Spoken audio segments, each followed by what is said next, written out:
संत समाज, सज्जनों और देवियों, प्रत्यक्ष, परोक्ष और अपरोक्ष ये तीन विषय हैं।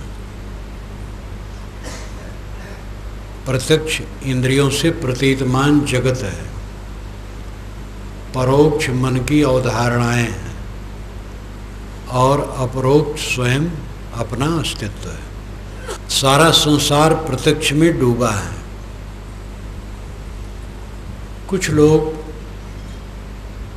परोक्ष की तरफ नज़र ले जाते हैं।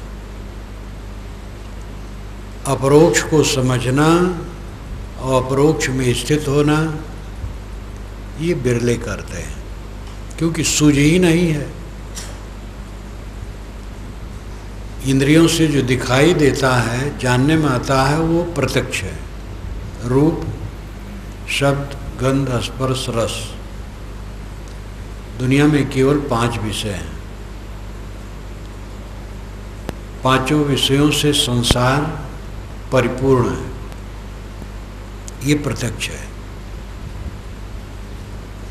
इसमें हमारा तादात्म्य होता है। अनुकूल मान करके चिपकना, प्रतिकूल मान करके घृणा करना, लेकिन संबंध उसका भी बना रहता है घृणा से। जब मोह और घृणा दोनों दूर हो जाते हैं तब उससे छुटकारा होता है। प्रत्यक्ष में उलझे उलझे कुछ जीव इससे ऊबते घबराते हैं और अच्छे संस्कारों के कारण कुछ उनको भक्ति ज्ञान की तरफ रुझान होती है।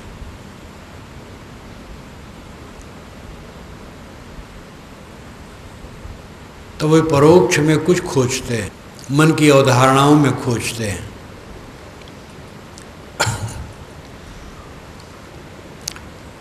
जिनको यथार्थ स्वरूप का बोध हो जाता है वे अपरोक्ष दशा में ठहरते हैं। अपरोक्ष नाम स्वयं आत्मा। सद्गुरु परोक्ष में पुकारने वाले को बड़े प्यार से कहते हैं, चात्रिक कहाँ पुकारो दूरी, सो जल जगत रहा भरपूरी, जय जल नाद बिंदु को भेदा, सटक्रम सहित उपान्यो वेदा, जय जल जीव शिव को बासा, सो जल धरणी अमर प्रकाशा, जय जल उपजल सकल शरीरा, सो जल भेद न जानू कबीरा। 4 पंक्ति केवल है। परोक्ष में पुकारने वाले को साहब टोकते हैं। अन्योक्ति अलंकार में उनकी वाणी बहुत ज़्यादा है। ये भी अन्योक्ति अलंकार में है। अन्य उक्ति अलंकार, अन्य कथन, उक्ति नाम कथन, अन्य कथन का अलंकार। चेतन आत्मा के लिए उनका उद्देश्य कहना, लेकिन कहते हैं जल। चातक साधक के लिए है, पक्षी के लिए नहीं, रूपक है। और उनके काव्य का यही सौंदर्य है। हम लोग सुगठित शब्दों में कविता भले बना लें, लेकिन कबीर तुलसी जैसे महाकवियों के ढंग से नहीं बना पाते। उनकी विलक्षण प्रतिभा थी। चात्रिक कहाँ पुकारो दूरी, चात्रिक कहाँ पुकारो दूरी, सो जल जगत रहा भरपूरी। कहते हैं चातक बादलों की तरफ देखता रहता है। स्वाति नक्षत्र का जब जल बरसता है तो उसी को केवल पीता है वो, बाकी कभी नहीं पीता है। बाकी समय आकाश में देखता रहता और पुकारता रहता, पी कहाँ, पी कहाँ, पी कहाँ। ये कभी कल्पना। चातक जब प्यासा होगा, जहाँ पानी पाएगा पिएगा। उसकी बोली कुछ मीठी है तो कवियों ने कल्पना कर ली है, और कवियों की कल्पना उद्देश्य है बातों को समझाने के लिए। मैंने एक दिन कहा था कल्पवृक्ष, कामधेनु, पारसपत्थर जैसे काल्पनिक हैं वैसे ये भी काल्पनिक है। चातक का केवल स्वाति जल पीना और कभी न पीना और ऊपर पुकारना, ऐसा कुछ नहीं। उसकी आदत है ऐसा बोलने की बस। चातक ये मनुष्य हैं, ये दूर पुकारते हैं। इतना ही नहीं कि धार्मिक दृष्टि से, लौकिक दृष्टि से भी। कलकत्ता वाला दिल्ली में आनंद मानता है, दिल्ली वाला कलकत्ता में, और दोनों जगह आनंद नहीं। आनंद तो मन के ठीक होने में है। दिल्ली कलकत्ता ही नहीं, रंगून, जापान, चीन, रूस, इंग्लैंड, अमेरिका, अरब, कहीं चले जाओ, सब जगह ही माटी गोबर है। सब जगह गर्मी ठंडी वर्षा है, सब जगह सामान्य आदमी है, सब जगह कलह करने वाले हैं, प्रेम करने वाले हैं। जो हमारे चारों तरफ है वही सब जगह है।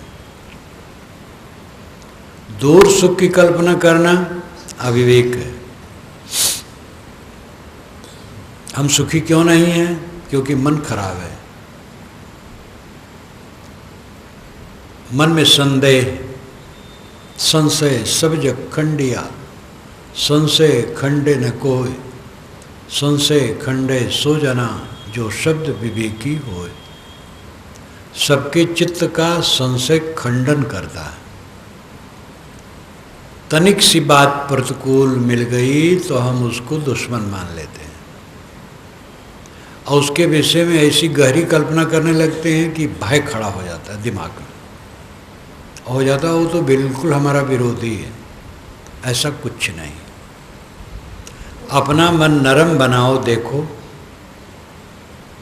जिसको आप बहुत खूंखार मानते हो, अपना दुश्मन, मन नरम बना करके उसके पास चले जाओ, वो नरम हो जाएगा। उसको आश्चर्य होगा। जो एक दूसरे को मारने के तैयार हैं, और ज़्यादातर वही बदमाश है, गुस्सा में है, स्वभाव है, लेकिन आप विनम्र होकर के उसके पास अकेले में चले जाइए, वो मार नहीं पाएगा। उसको आश्चर्य होगा, स्वागत करेगा। हमारा अहंकार नहीं टूटता है। सारा दुख का कारण यही है। पति पत्नी उलझे हैं, जीवन भर उलझे हैं, पिता पुत्र उलझे हैं, भाई भाई उलझे हैं। संबंधों में ही उलझावट होती है। जहाँ संबंध नहीं वहाँ कोई प्रसंग ही नहीं है। आजकल तो इतना अहंकार बढ़ गया है, थोड़ी प्रतिकूलता पाते ही जहर खाने की हिम्मत बढ़ गई है। और ये मध्यम वर्गीय और उच्च वर्गीय में होता है, गरीबों में, मजदूरों में नहीं होता है। मजदूरों में कहीं सुना नहीं जाता है कि आत्महत्या होती है। डॉक्टरों से भी मैंने पूछा, वही भी बताया कि साहब ये पता नहीं लगता है। मध्यम वर्गीय और उच्च वर्गीय जो खाते पीते हैं और सुविधाजनक स्थिति में रहते हैं, उन्हीं में आत्महत्या है। क्रोध बढ़ गया, अहंकार बढ़ गया, लालसा बढ़ गई, इसलिए आत्महत्या बढ़ गई। इसका सर्वेक्षण कहीं होता होगा तो ये पता चलेगा कि 50 वर्ष के बाद आज कितनी आत्महत्या, कितने दर से ज़्यादा है। अंग्रेज गवर्नमेंट के ज़माने में मैंने भूखमरी देखी है। गरीबों में भूखमरी होती थी, ज़्यादातर भादों में।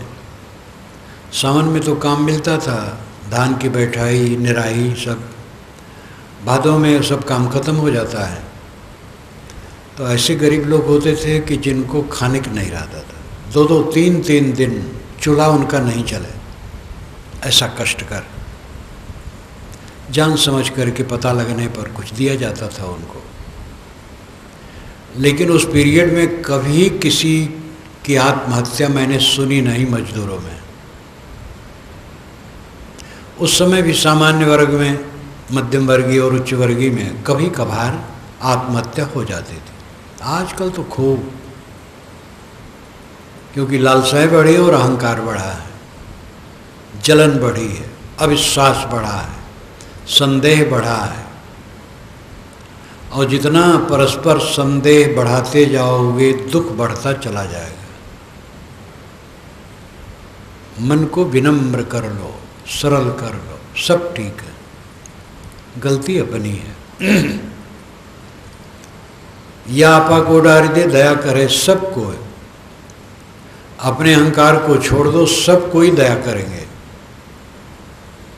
हिम्मत होनी चाहिए। सहने की हिम्मत जीवन में सबसे बड़ी चीज है।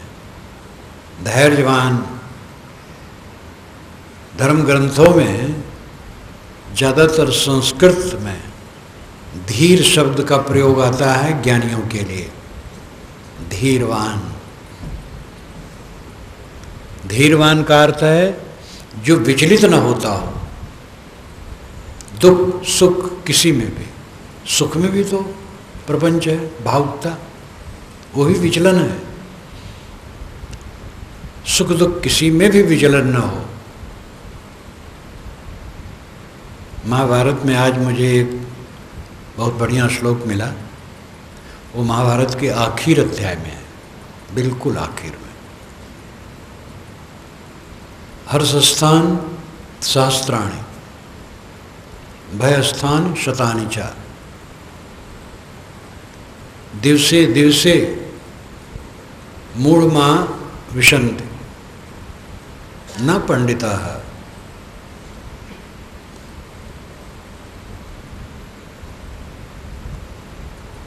हर्षस्थान सहस्त्राणि, भयस्थान शतानि च, दिवसे दिवसे मूढ़माविशन्ति न पंडिताः। मूर्खों के लिए हजारों हर्ष की जगहें और सैकड़ों भय की जगहें रोज रोज मिलती हैं। विवेकवानों के लिए कुछ नहीं। पंडिता, पंडित नहीं विवेकवान, उसके लिए कुछ नहीं। हर्ष भी झूठा, भय भी झूठा। क्या हर्ष करते हो? चार लोग आपकी प्रशंसा कर दिए, क्या हर्ष करते हो? प्रशंसा करने वालों का मन बदल जाता है, निंदा भी करने लगते हैं। प्रेम करने वालों के चक्कर में कभी न पड़ो कि बड़े बड़े प्रेमी हो गए हैं। वो प्रेमियों में से आपसे द्वेष करने वाले हो सकते हैं और बात बिगड़ेगी। मध्य रूप में रहने की चेष्टा करो। हर्ष और भय दोनों भ्रम हैं। हर्ष स्थान सहस्राणि, भय स्थान शतानि च, दिवसे दिवसे मूढ़ मां विशन्ति न पंडिता। मूर्खों के लिए हर्ष और भय के हजारों सैकड़ों जगहें रोज रोज मिलती हैं। ज्ञानियों के लिए कुछ नहीं, न हर्ष है न भय है। ये क्षणिक अनुकूलता बाहर की क्या धारा है इसमें, कब तक रहेगा? और प्रतिकूल मान करके भय करते हो, भय कुछ नहीं।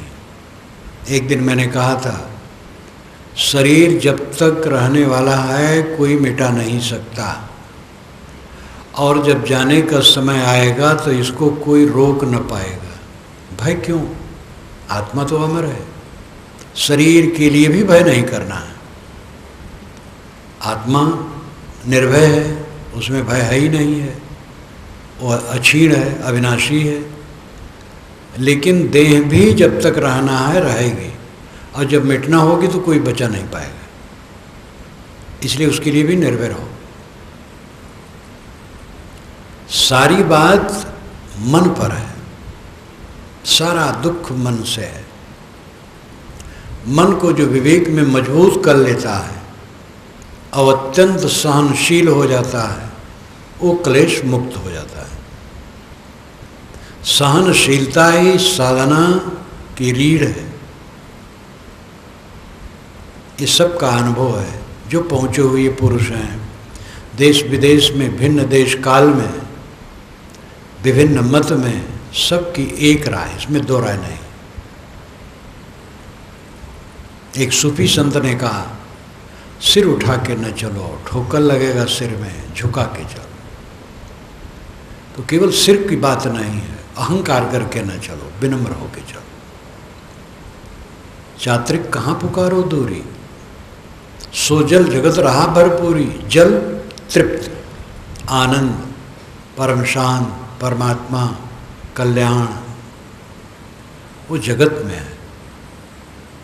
लोग स्वर्ग की कल्पना करते हैं, स्वर्ग है आकाश में, मोक्ष धाम है। साहब कहते हैं कुछ नहीं, इसी संसार में है, इसी धरती पर है। स्वर्ग यही है, मोक्ष यही है और नरक यही है।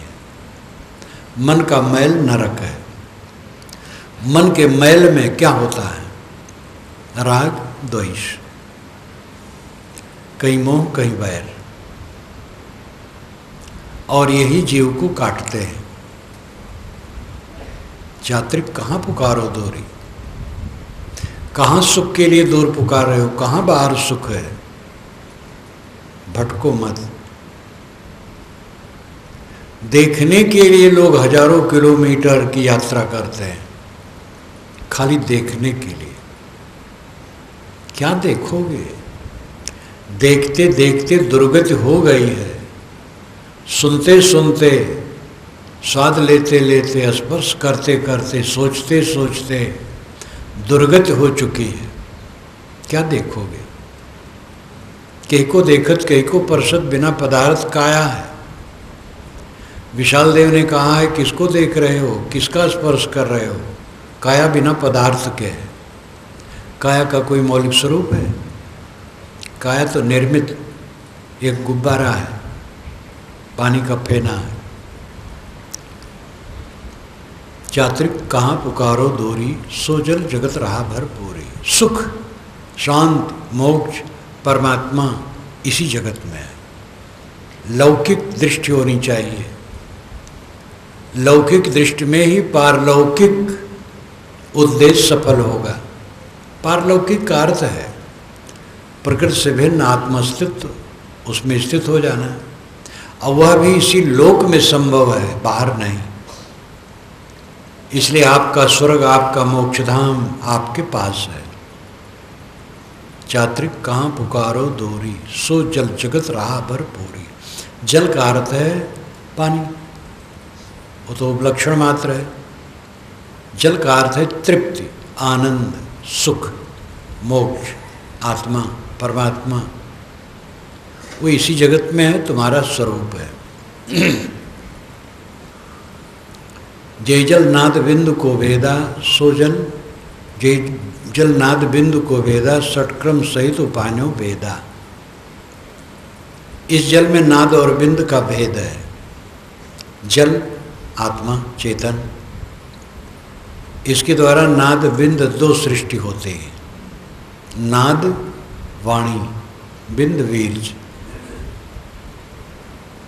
मनुष्य शरीर में वाणी का प्रकाशन है वर्णात्मक।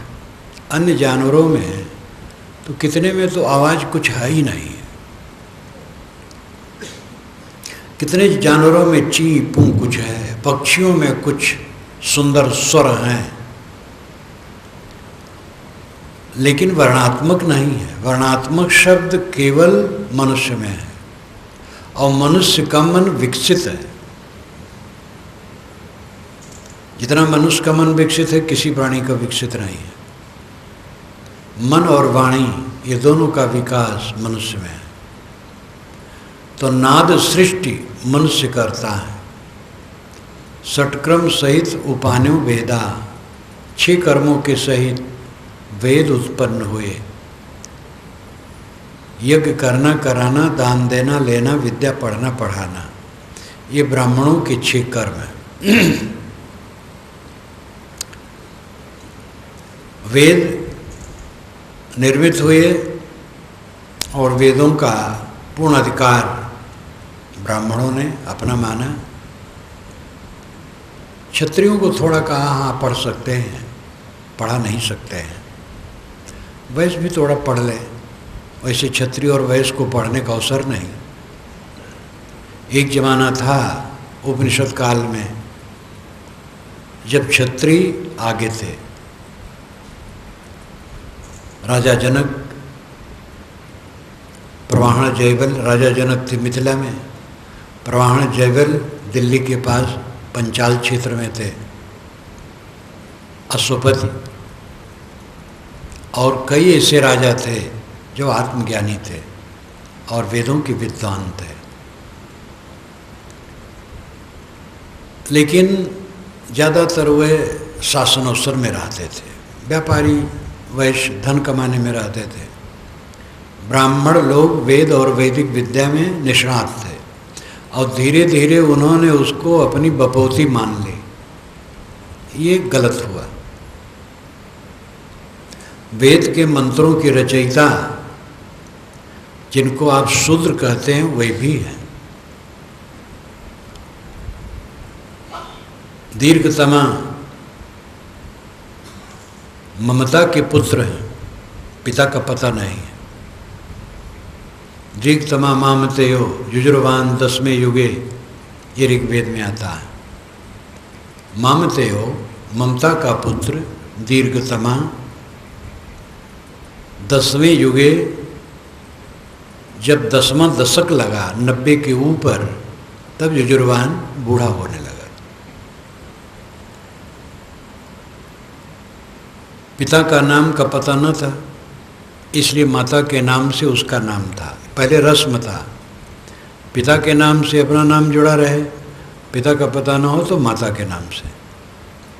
बृहदारण्यक उपनिषद के आखिर में 50 से अधिक ऋषि हैं जिनके नाम में माताओं का नाम है, पिताओं का नहीं। वे सब अपरिचित पिता से हुए हैं, इसलिए उनके नाम माता से जुड़े हैं। छांदोग्य उपनिषद का तो सत्यकाम जाबाल बहुत प्रसिद्ध है इसके लिए। जब उसने अपनी माता से कहा, माता मैं पढ़ने जाऊंगा, तो गुरुजी पूछेंगे क्या गोत्र है, तो क्या बताऊंगा? तो कहा बेटा बहवहम चरंती परिचारिणी यौवने त्वाम लभे। बहु हम परिचारिणी, बहुत जगह घूमती और सेवा करती हुई, यौवने यौवन अवस्था में त्वाम लभे, तेरे को पाया। सीधी सी बात, अनेकों घर में वो टहलुई का काम करती थी। जवानी में कितने पुरुषों से संबंध हुआ ये उसको ख्याल नहीं था कि गर्भ किससे धारण हुआ। एक व्यक्ति हो तो बता दे किससे गर्भ ठहर गया, जानती नहीं थी। सीधी सी बात, इतना साफ, बहवहम चरंती परिचारिणी यौवने त्वाम लभे कहा। जब सत्यकाम, हाँ तो उसने कहा तेरा नाम सत्यकाम है और मेरा नाम जबाला है, तो जा करके कह देना सत्यकाम जाबाल, जबाला का पुत्र सत्यकाम। गौतम ऋषि से कहा, गौतम ने कहा बेटा तू ब्राह्मण है, सत्य बोलता है। ये गौतम की विशेषता है। निर्मल हृदय बच्चे का देखा, जैसा है कह दिया। पहले जमाने में ये सब उदारता थी।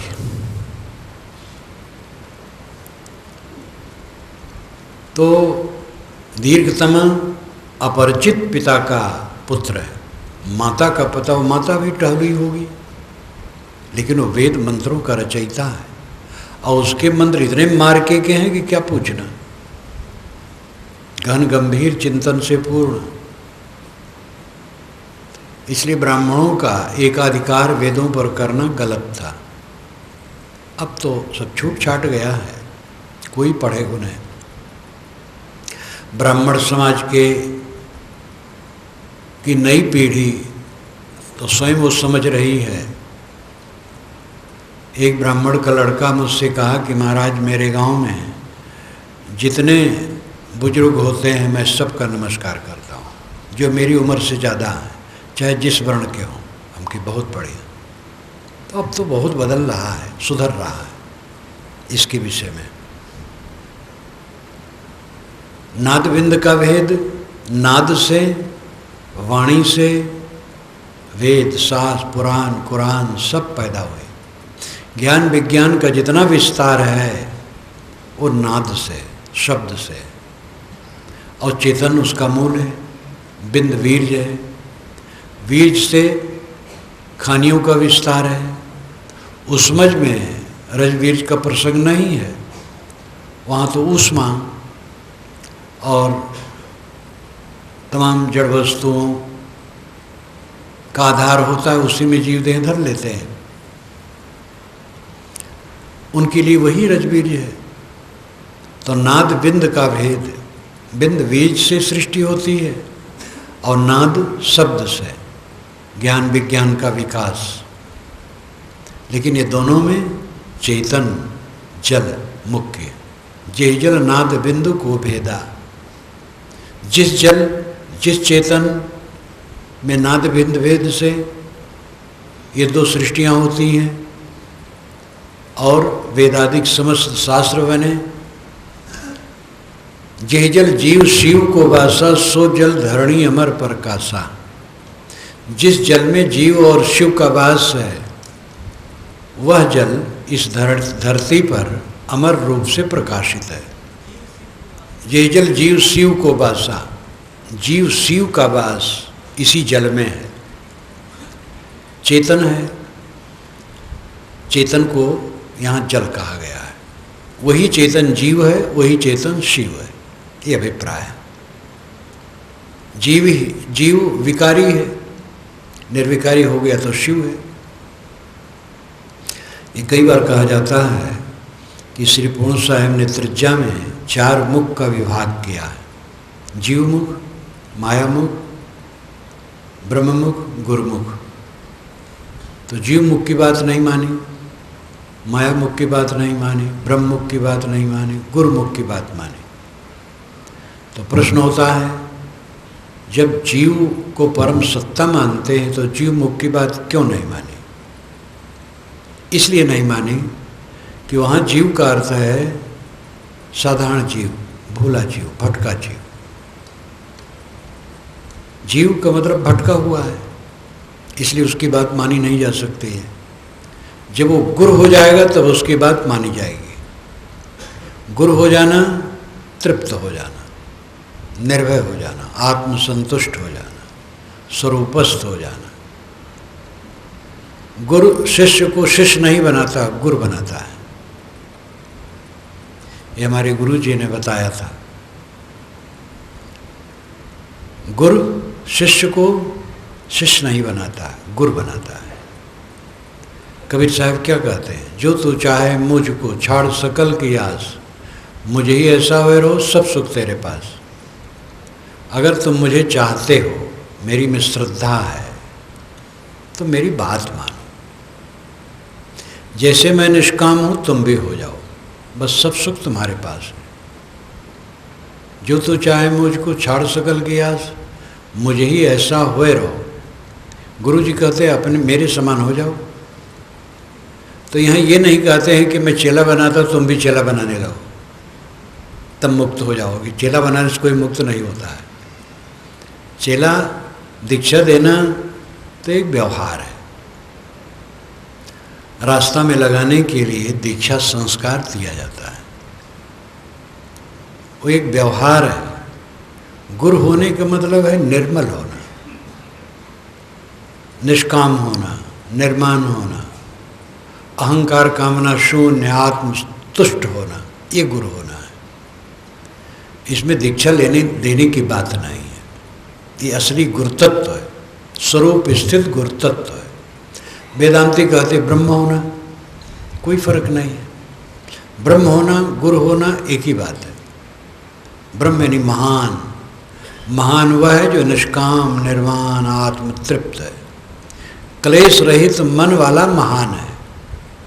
जिसके मन में संताप नहीं है, क्लेश नहीं है, वो महान है। संताप रहित मन होना ये अपने बस की बात है, स्वयं करना होगा। अधिक खाओ कम खाओ, संतुलित खाओ, आपके बस की बात है। लोग तो लालच बस अधिक खाते हैं और दुख भोगते हैं। कम खाने वाले कुछ हठी होते हैं, तपस्या की दृष्टि से वह कम खाने लगते हैं, वो भी गलत है। संतुलित खाओ। संतुलित का अर्थ है भोजन के बाद भी हल्का लगे, टट्टी बंद करके आवे। अगर टट्टी पतली हो गई थोड़ी भी तो भोजन ज़्यादा है। बंद करके टट्टी आए तो समझ लो संतुलित भोजन हुआ है। और इससे चित्त साफ रहेगा, शरीर साफ रहेगा। ये आपके अधिकार में है। ज़्यादा खाओ कम खाओ, संतुलित खाओ। ऐसे राग द्वेष करो, कलह करो, राग द्वेष कलह छोड़ दो, शांत हो जाओ, आपके अधिकार में है। जो चाहो सो करो। अपने को संभालो। ये जल नाथ बिंदु को भेदा, खटकर्म सहित उपान्यो भेदा। ये जल जीव शिव को बासा। इसी जल में जीव और शिव का वास है। इसी चेतन आत्मा में सामान्य स्थित है, उच्च स्थित है, बाहर नहीं। साहब बाहर नहीं बताते हो, बाहर है नहीं। धर्म के क्षेत्र में तो अद्भुत थे वो, एकदम जो बात कहते चाहे जो कहें। जात बिरादरी को लेकर के कहें तो खरी बात, एकदम वैज्ञानिक।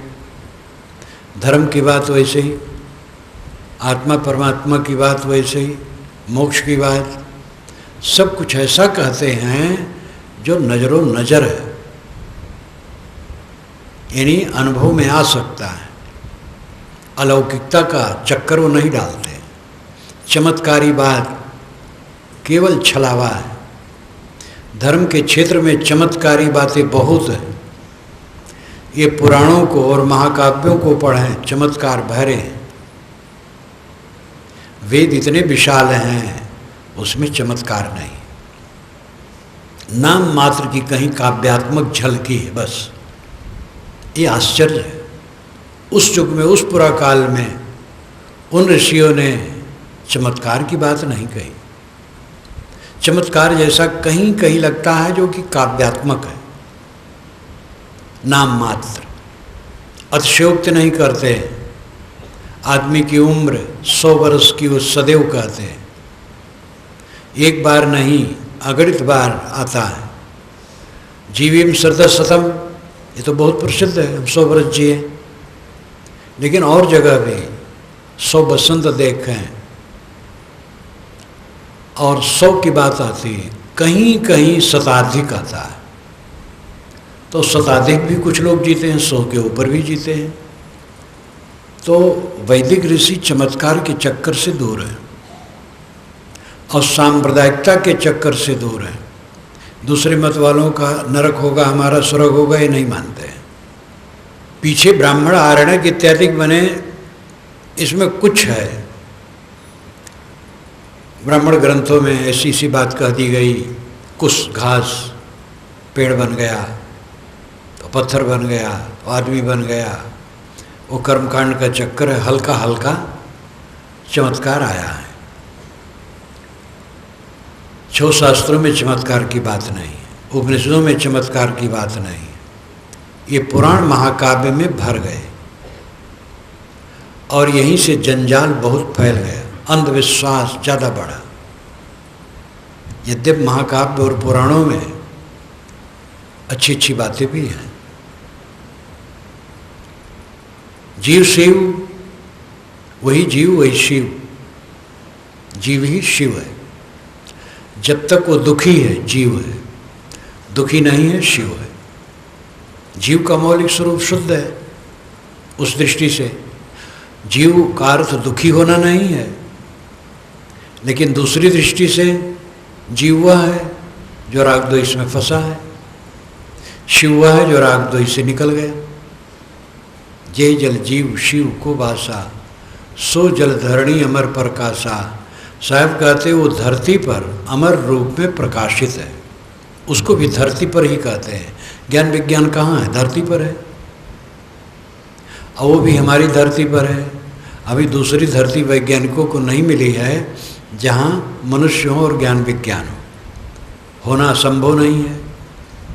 इस शून्याकाश में हमारा भूमंडल चल रहा है और इसमें हम लोग हैं।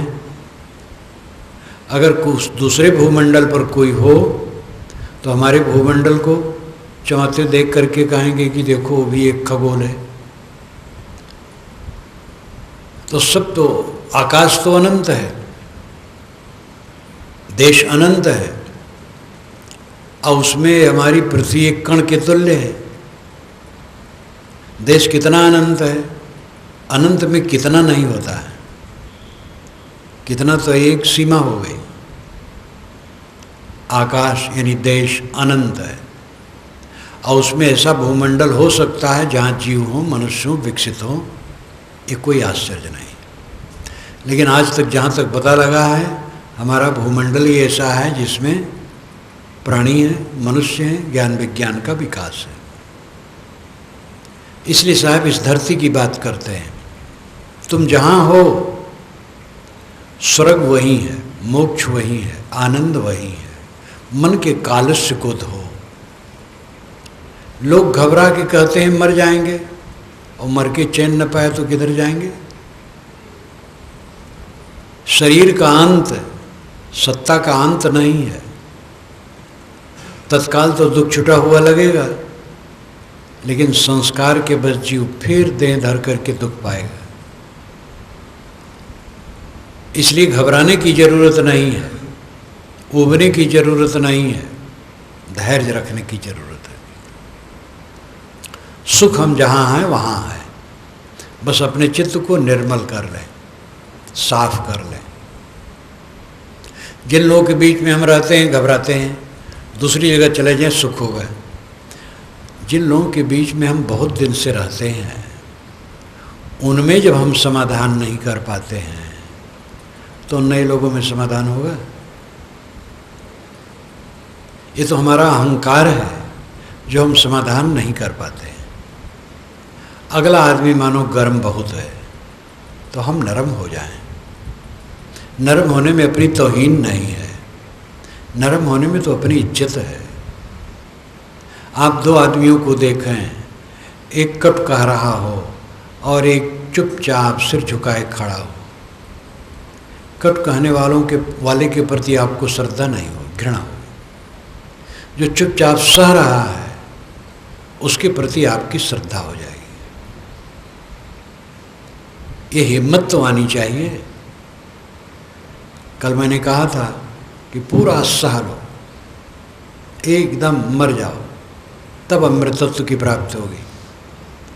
तो एक बुजुर्ग सज्जन हमसे पूछे, मेरे पास बैठे शाम को, महाराज एक शब्द मैंने सुना कि सब सारे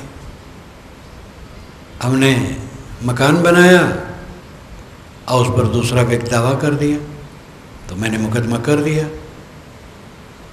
मैंने कहा भाई ये तो व्यवहार है। उस दरमियान में भी मैंने ये कहा था कि विवाद दुनिया में होता है, उसके लिए समझौता है, सह लेना, आपस में कुछ हानि लाभ का समन्वय करके निभा लेना। क्योंकि मुकदमा लड़ते लड़ते जितनी संपत्ति रहती है उससे अधिक संपत्ति नष्ट हो जाती है और कलह अलग।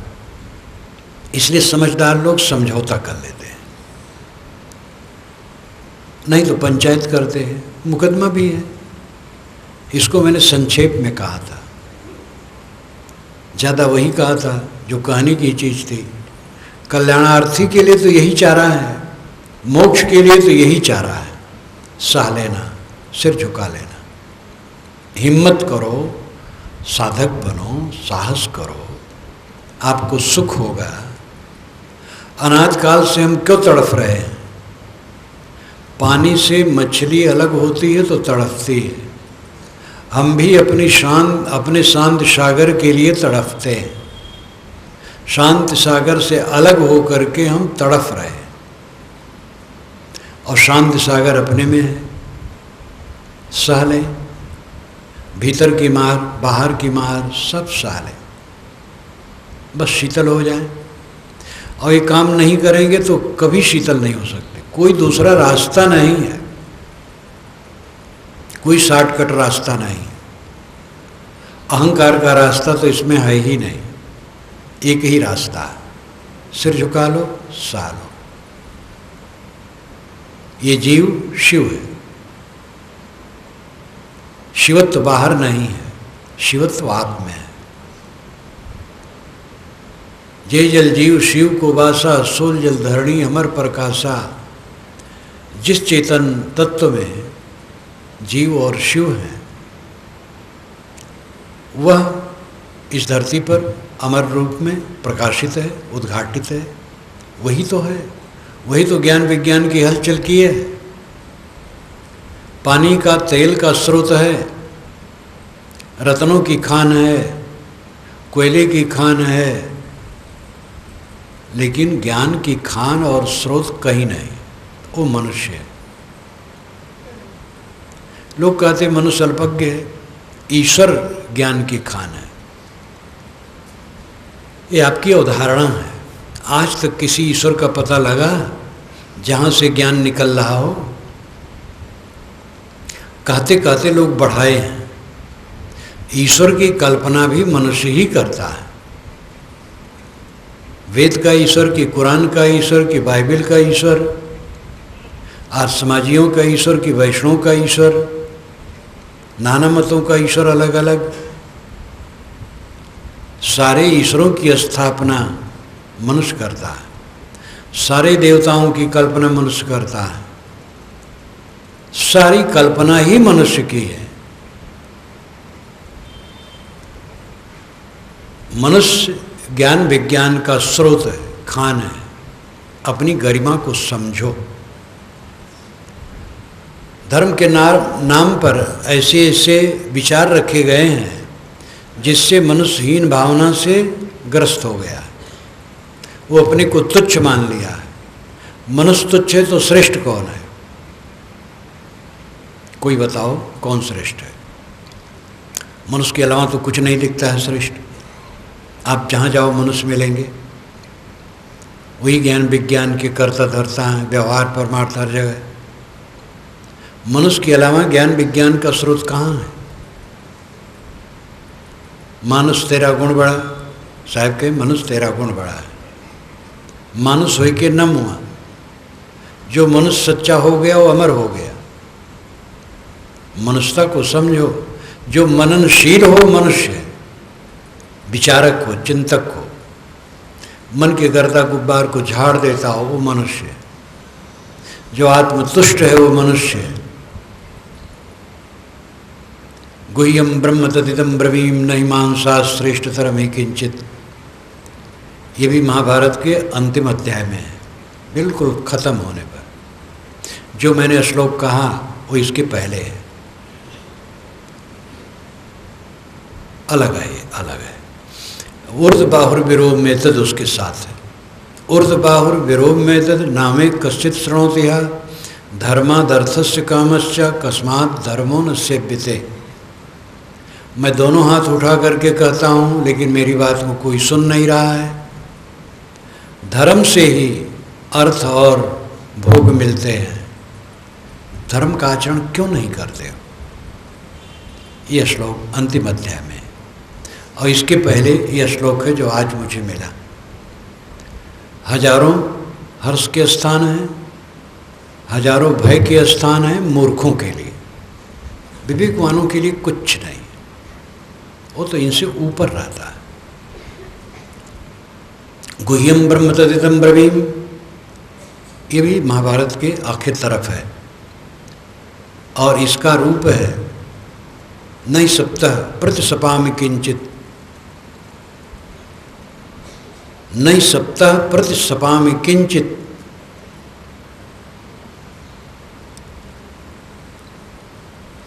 मैं सताने वाले को तनिक भर भी नहीं सताता हूँ। सप्ताह का मतलब है जो गाली खाया हो। मुझे लोग गाली देते हैं, मैं थोड़ी भी गाली दूसरे को नहीं देता हूँ। क्यों नहीं देता हूँ? दमम द्वारम अमृतसेव वेदिम। मैंने जान लिया है कि आत्मदमन ही अमृत का द्वार है।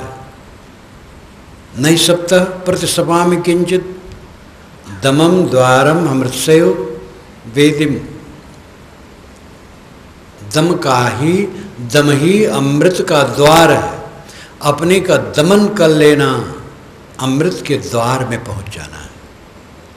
अपने अहंकार को मार लेना, अमृत सागर में पहुंच जाना है। ये मैं जान गया हूँ। इसलिए नहीं सप्ताह प्रतिसपामि किंचित। सप्ताह नहीं प्रतिसपामि किंचित। मैं सप्त हूँ, गाली खाया हूँ, लेकिन किंचित भी दूसरे को गाली नहीं देता हूँ,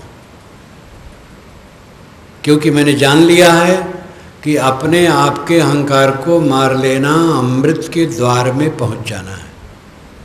ये रहने की कितनी ऊंची बात है। अगला अंश है गुह्यम ब्रह्म तदिदम ब्रवीम। गुह्यम गोपनीय ब्रह्म रहस्य। मैं एक गोपनीय रहस्य कहता हूँ, गूढ़ बात कहता हूँ। नहीं मानसा श्रेष्ठतरम ही किंचित।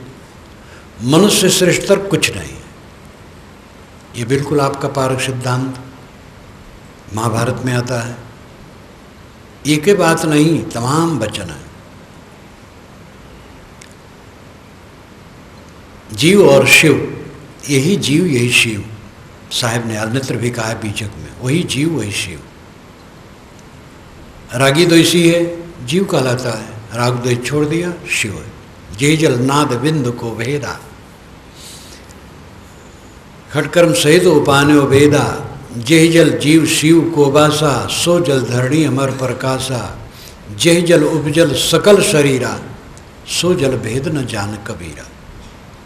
साहब कहते जिस जल से सारे शरीर पैदा हुए, उस जल का भेद ये लोग नहीं समझते। यहाँ जल से भी प्राय वही चेतन है।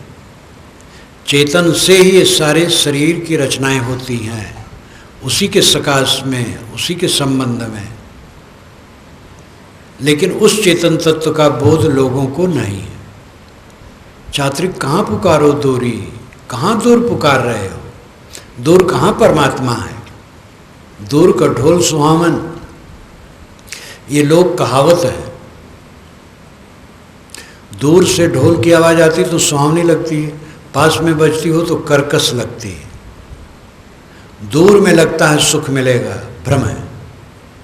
जो वर्तमान में सुखी नहीं है, जहाँ है वहाँ सुखी नहीं है, अपने लोगों से सुखी नहीं, वो कभी नहीं सुखी होगा। अगर अपने लोगों में कुछ अव्यवस्था लगती है तो आपस में बातचीत करके समझ लो और उसको दूर कर दो और सुखी हो जाओ। अहंकार गांठे बैठे रहोगे, गड़ेगा, तकलीफ होगी, कोई फायदा नहीं होगा। अपनी कहे मेरी सुने, सुन मिल एक होए। हमरे देखत जग जात है, ऐसा मिला न कोई। अपनी बात कहे, मेरी बात सुने और सुन करके मिल करके एक हो जाए। मैं देख रहा हूँ जगत के लोग भटक रहे हैं, ये काम नहीं करते। संबंध में जहाँ परस्पर संबंध है, वहाँ सुख का साधन यही, अपनी बात कहो, दूसरे की बात सुनो और समाधान कर लो। अहंकार अहंकार बस तनिक सी चीज़ बहुत भारी लगती है, बातचीत कर लो, वो बात मिट जाएगी। दो मौकिलों में आपस में बड़ा कलह था और उस समय अब्राहम लिंकन वकालत करते थे। अब्राहम लिंकन का भी जीवन संसार के महापुरुष में अब की बार लिख दिया गया है विस्तार से। महान अद्भुत पुरुष था। वो अपनी मानवता की तप में ही मारे गए और उसी के 2-4 वर्ष बाद भारत में महात्मा गांधी पैदा हुए। जब वकालत करते थे 2 मवक्किलों में बहुत कलह था। वो मजाकी भी थे, विनोदी थे। जवानी में तो बहुत विनोदी थे। विनोद में तो विवाद भी आ जाता था। जीवन भर संस्कार आप विनोदी थे और उस विनोद में बहुत बड़ा समाधान उन्होंने किया। दोनों मवक्किल जो लड़ते थे आपस में बहुत कलह, उनको कमरे में बैठाया, बातचीत करने लगे, दोनों को समाधान बताने लगे। फिर अचानक नाटकी ढंग से उठे और कहे कि मैं थोड़ा सा जाता हूँ, आता हूँ, अभी आप लोग बातचीत कीजिए। फिर जब दरवाजे पर गए तो कहे मैं बाहर से बंद कर देता हूँ जिससे लोग समझे इसमें कोई नहीं है, आपको डिस्टर्ब ना करें। बस बाहर से वो बंद करके ताला कर दिया और चले गए। 1 घंटा तक नहीं आए। ये लोग तो एक दूसरे को ताक नहीं रहे थे। अंत में ताके, फिर हंसे, फिर बात किए, फिर बात करते करते घुल मिल गए। जब आए ताला खोले अंदर आए तो सब तीनों हंस पड़े। आपस में बात न करने से छोटी सी बात बड़ी हो जाती है, आपस में बात कर लेने से वो मिट जाती है। इसलिए जो कोई बात हो कर लो और साफ कर लो चित्त को, शांति से रहो। जीवन का समय थोड़ा है, कला में रह करके दुख न भोगो। कितना उत्तम जीवन मिला है और कितना उत्तम समय है। ये कब कहाँ क्या हो जाए कोई जानता है? क्षण में लकवा हो जाता है, भयंकर रोग आ जाता है, कैंसर अचानक आ जाता पता नहीं चलता है, किडनी जिनकी फेल होती है अचानक पता लगता है। तो ये सब शरीर का कुछ ठिकाना है कब क्या हो जाएगा। ऐसा अनमोल समय और ऐसा सब सुविधाजनक कुल मिला है। एक एक क्षण आत्मा के कल्याण के लिए इनका दोहन करो। साहब कहते हैं, ऐ चातक तू कहाँ दूर पुकार रहा है? जिस सुख को तू बाहर खोजता हो तेरे पास है, इसी संसार में है। अपने मन को निर्मल कर ले, भ्रम दूर कर दे। बाहर परमात्मा मोक्ष न मिलेगा।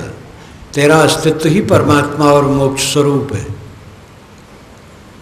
जो तो विषय वासना के चक्कर में अहंकार में पड़ करके कूड़ा कबाड़ दिल में बटोर रखा है, उसको बुहार दे, साफ कर दे। जो तो सांचा बाणिया सांची हाट लगाओ, अंदर झाड़ू दे के कूड़ा दूर बहाओ।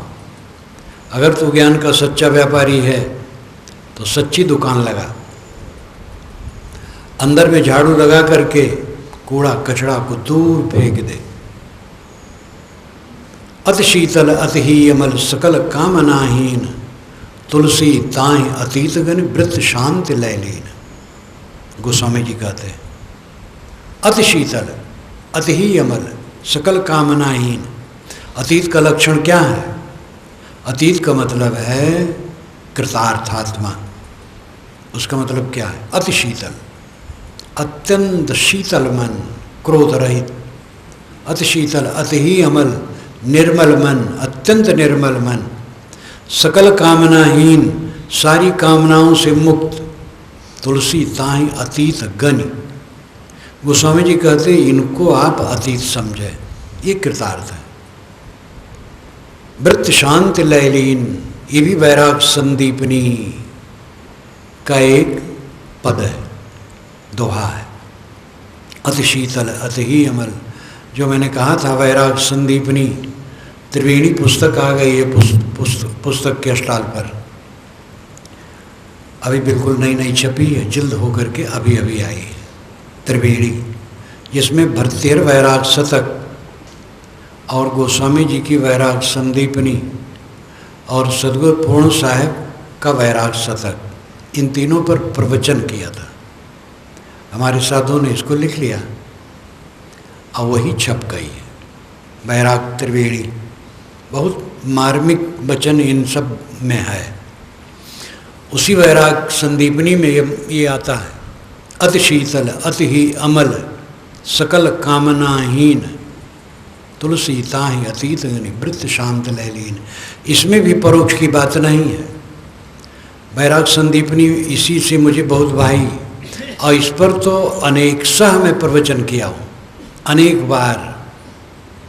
बैराग पूर्ण साहिब के बैराग शतक, भरतेर के बैराग शतक, बैराग संदीपनी, इस पर अगणित बार मैं बोला हूँ। एक बार का लिखा गया हो, छप गया, और उसको अपने हृदय में हम लोगों को उतारने की आवश्यकता है। इसी जीवन में शांति, तृप्ति, आनंद। साहब कहते हैं, चातक बाहर मत पुकारो, बाहर मत भटको, तुम्हारा आनंद सागर तुम्हारा अपने में है। अपने को देखो, कालुष्य को हटाओ, शांति लो।